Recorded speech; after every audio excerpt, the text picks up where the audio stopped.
welcome.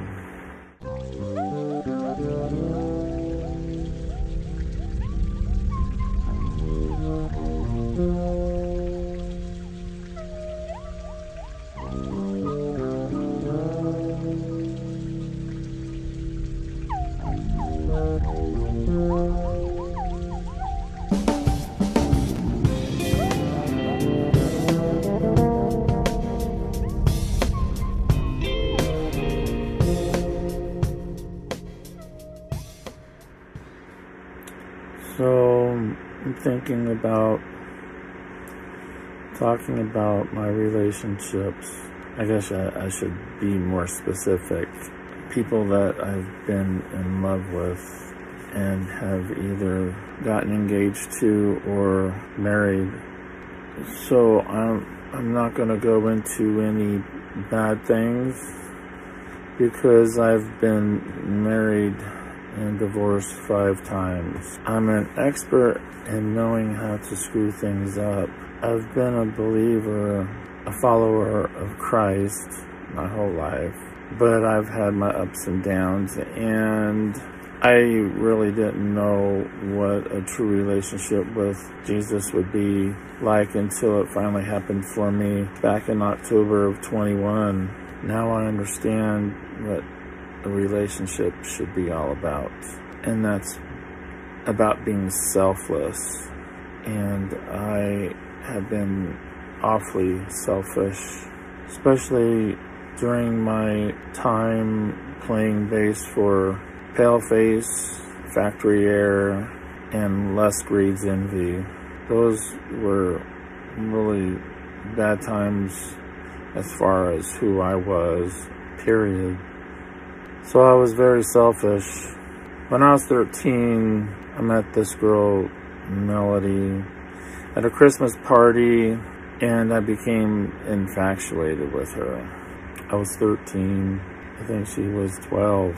Anyway, the thing is I felt something that I hadn't felt. Of course, being 13, you go through all kinds of first things that you haven't seen or felt before, but I wasn't interested in anybody else through junior high or high school. All I was interested in was Melody. So I graduated high school and I started working out with my dad on February 14th, which is Valentine's Day. I drove to her house and Melody answered the door, and I asked if Luke was home. Luke was her brother. I was just so shy back then, really an introvert. And eventually I got around to asking her if she would like to go grab a bite to eat. And we went to this Mexican food place that had an awesome chocolate mousse. So I forgot the name of the restaurant, but it was just a killer place to go eat.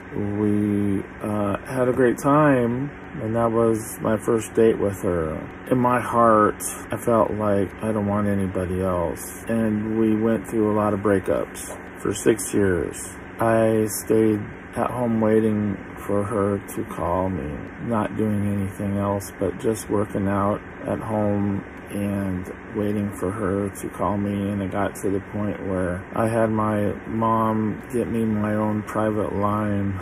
It was a sad existence, terrible, and it lasted for 6 years. Finally, after 3 months of not talking, she was down in San Diego, and she called me up and she told me whereabouts she was living, and she wanted to meet at a Denny's along the 5 freeway.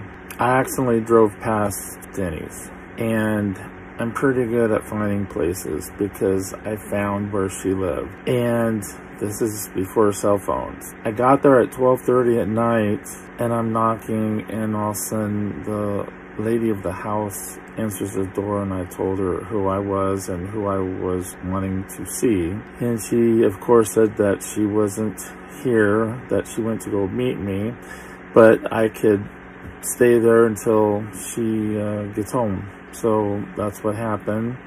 I went and crawled into a bed because I was tired, and then all of a sudden I was awakened by a girl that wasn't Melody, and I was in the girl's bed. Totally hilarious. Anyway, so Melody wound up getting back there about 4:30, and we talked. And then that day, April 11th, we get married. We were married for 6 years.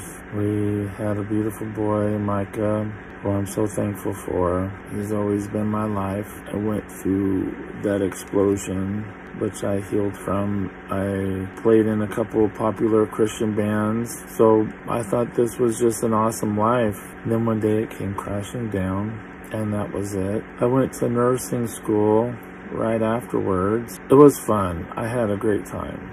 And of course, most of the class are female, and so I really had a great time.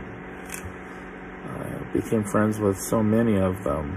One of them, about 7 months into the school year, something much more than a friend to me, all of a sudden something happened. Her name was Marlene, and I know a lot of my friends that I have now know her.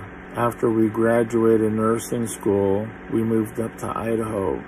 We got married, and things were great, greater than I ever thought a relationship could be. My relationship with Marlene made me realize what love truly was. 6 or 7 years into our marriage, I started playing with bands who weren't Christians. So I didn't have that support in the spiritual way that I was always used to my whole entire life. These were great guys. I loved them all, but it was way different. But I found myself in a different environment that I wasn't even used to. So I joined this cover band, Casey Bryant and the Sunshine Band. Just kidding. The Casey Bryant Band, with my good buddy Steve, who I've played in a couple other Christian bands with, and we had a great time. A lot of my friends from work in the healthcare field would go see the bands play. There was one gig where I had this female approach me when I stepped off the stage for a break, and she said she was the manager for a metal band called Paleface. So we were talking. She wanted me to play bass for them, so I accepted. I hadn't been around the metal scene in quite a few years. I'll never forget Trudy telling me to play to that person that's at the back of the venue, be larger than life. And it was like I never left. So, but this wasn't a Christian metal scene. But the people were awesome. All of them were just good people. I thought I could play with Paleface as a Christian and kind of be a bright light in a dark world. That thought quickly disappeared, and I disappeared into this whole other lifestyle. I had a great time with Kaylin and Ain and John.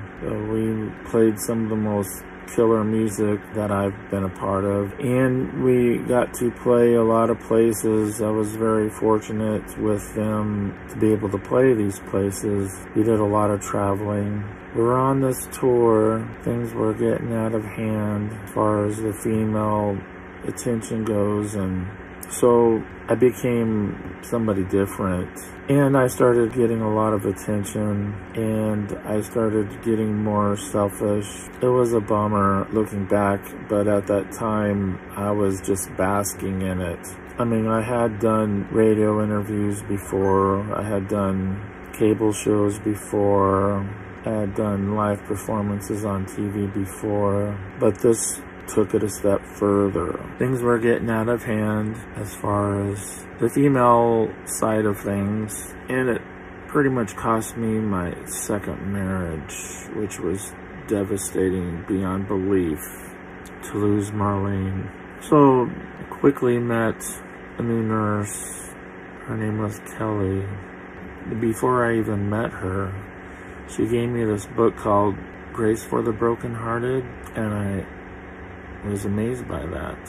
So we started working together, and I didn't really even know her, but I could feel something was brewing in my heart for her. So we started talking, and I fell in love with her, very much in love with Kelly. But I was not a very good person back in those days. I was doing things I shouldn't be doing. I was more selfish than ever, but my selfishness ruined everything. So working in the medical field, you know a lot of females, and right after it ended with Kelly and I was dating everybody I worked with. I went through a real bad stretch there, but these were great girls, great co-workers, dating people that would go to the gigs that I would be playing. And one particular girl that went to a show at the Big Easy, she wanted to meet up after the show. And so we did. And she was telling me about herself. She told me that Jared, the singer from Head PE, was her brother-in-law. And as soon as she said that, a light bulb went off in I'm surprised she didn't see it. And I was thinking this is the next step for me to take, thinking full well that I could hook up with Jared and maybe something can happen with Jared. He has already deep connections in the music industry, and he played killer music. So that thought went through my head as the night or the early morning wore on. She asked me to marry her, and I said, yeah, I'm not going to pass that opportunity up. See how stupid I was? I never fell in love with Bethany. It was a terrible thing for me to do. About 3.5 years into our marriage, I get a message from somebody I had met 4 years ago when I was dating everybody. And she was a nurse. Her name was Amy. And this person I felt I can very easily fall in love with. So Bethany and I got a divorce, and my life with Amy started up. We were expecting a beautiful boy named Casey, my world, and I was in love with Amy.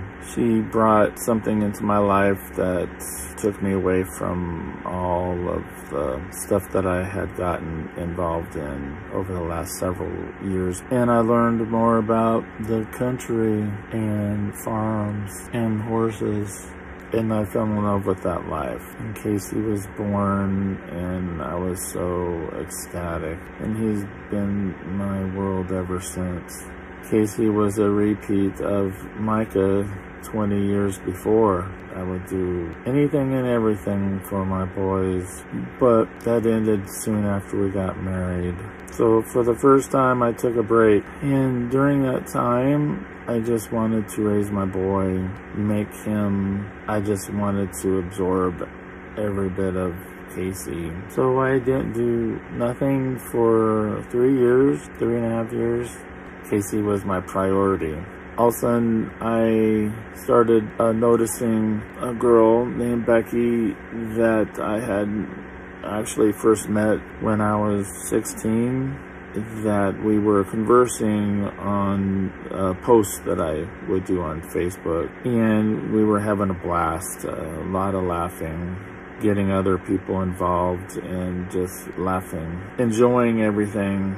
And after a few months of doing that, I felt like something was happening with Becky, and she had just got divorced. On one phone call, I told her that I loved her, and that changed everything. She flew out here from Arkansas, and about a month later, we got married, and we were just really enjoying life. We both had the same interests: Jesus, music, biking. And so we did all that all the time. We were really enjoying ourselves with each other. And then about a week from our first anniversary, I got into a really bad accident. I got rear-ended, and so that day changed my life forever. I got a spinal cord injury, had an ACDF done with a corpectomy at the 5th level, which means I had my 5th cervical vertebrae removed and a spacer put in, and cervical vertebrae 4, 5, 6, 7 were all fused together. That recovery was horrible. I thought this would end. That'll be over, what I was going through. And to this day, 5.5 years later, I feel like I'm still in recovery. So I couldn't use my hands for like 4 months. And me being a bass player, that doesn't work. It took a lot of occupational therapy to get me to the point where I could play the bass again. Yeah, it was rough going.